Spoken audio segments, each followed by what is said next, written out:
রাজধানীতে যে কয়েকটি উদ্যান রয়েছে এর মধ্যে ঐতিহাসিকভাবে সবচেয়ে গুরুত্বপূর্ণ সোহরাওয়ার্দী উদ্যান। ১৯৭১ সালে পৃথিবীর মানচিত্রে স্বাধীন সার্বভৌম রাষ্ট্র হিসেবে বাংলাদেশের জন্ম হয়। এদেশের অভ্যুদয়ের ইতিহাসের সঙ্গে ঢাকার প্রাণকেন্দ্রে থাকা সোহরাওয়ার্দী উদ্যানের যোগসূত্র বেশ গভীর। দীর্ঘ ৯ মাস রক্তক্ষয়ী মুক্তিযুদ্ধের পরে ১৯৭১ সালের ১৬ ডিসেম্বর এই সোহরাওয়ার্দী উদ্যানেই যৌথ বাহিনীর কাছে পাকিস্তানি সেনাবাহিনী আত্মসমর্পণ করে। তবে বর্তমানে উদ্যানের বেশিরভাগ অংশ জুড়ে অবৈধ দোকানের ছড়াছড়ি।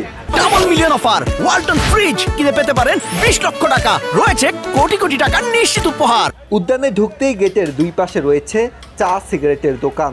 এরপর সামনে চোখ যতদূর যায় সারি সারি অস্থায়ী দোকানে দখল হয়ে গেছে উদ্যানের অধিকাংশ স্থান।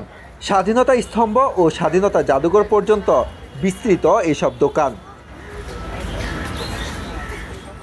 সোহরাওয়ার্দী উদ্যানে অবৈধ দোকান আছে কয়েক শতাধিক। পলিথিন, চিপসের প্যাকেট, পানির বোতল, অব্যবহৃত কাঠের তৈরি দোকানসহ উদ্যানটি ময়লা আবর্জনায় ভরপুর। দিন দিন নষ্ট হচ্ছে উদ্যানের পরিবেশ। শুধু অবৈধ দোকান নয়, ঐতিহাসিক এই উদ্যানটি ঘিরে চলে নানা অপকর্ম। প্রকাশ্যে হাত বাড়ালেই মিলছে গাঁজা, ইয়াবা সহ মাদকদ্রব্য।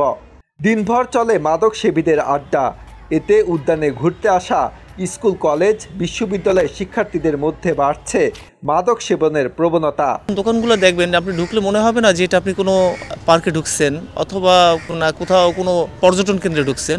আমার মনে হয় না যে কোনো পর্যটন কেন্দ্র বা বিজি এরিয়াতে এত দোকান থাকে। ভাসমান দোকানের এত বেশি পরিমাণের এখানে, এবং সবচেয়ে দুঃখের বিষয় হচ্ছে ভাসমান দোকানগুলোর সাথে সম্পর্কযুক্ত আছে মাদকের। কারণ এখানটায় দেখবেন যে আপনি যে চার দোকানগুলো বলেন বা ভাসমান যে সিগারেটের দোকানগুলো বলেন বা এখানে আরও যে টুকটাক যে দোকানগুলো আছে ফাস্টফুড, এর ম্যাক্সিমাম ক্ষেত্রেই এদের মূল ব্যবসাটা আসছে জড়িত হয়েছে মাদকের সাথে।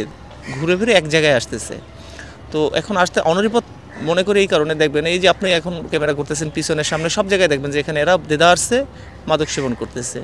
কারণ এখানে আগে যেমন পুলিশের একটা টহল ছিল, এখন পুলিশও গা ছাড়া, তাদেরও মনে হচ্ছে যেন কোনো কাজ নাই। পাবলিক টয়লেট আছে তিনটা পাবলিক টয়লেটই ওরা দখল করে নিয়েছে। নানা ধরনের উদ্যোগ নেওয়ার পরও রাজধানীর সোহরাওয়ার্দী উদ্যান কেন্দ্রিক অবৈধ দোকান সিন্ডিকেট থামানো যাচ্ছে না।